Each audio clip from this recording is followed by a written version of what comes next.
Bengaluru city citizens, because the behavior of the government, even after, because of heavy rain, several area is totally underwater.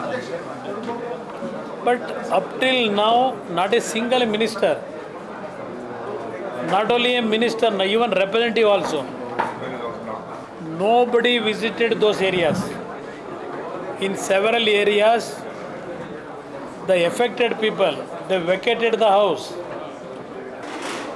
They are living in the hotels now. This is not the first time this kind of thing has happened.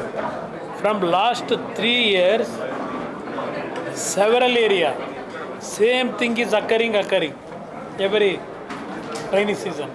But there is no remedy by the government, from the government, for those people. This is going on. They have taken it very lightly, our state government.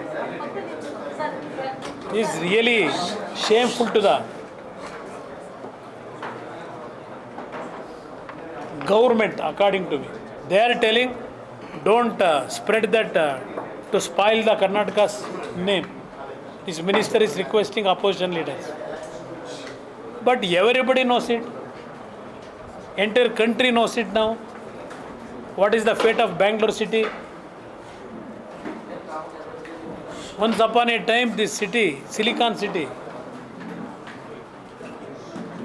now also Bengaluru city people, they are the main GST payers, GDP growth. Contribution is second place there in this country. For that, actually, they are facing these kind of things. Every day, without getting a good sleep, when rain started, they are on the street.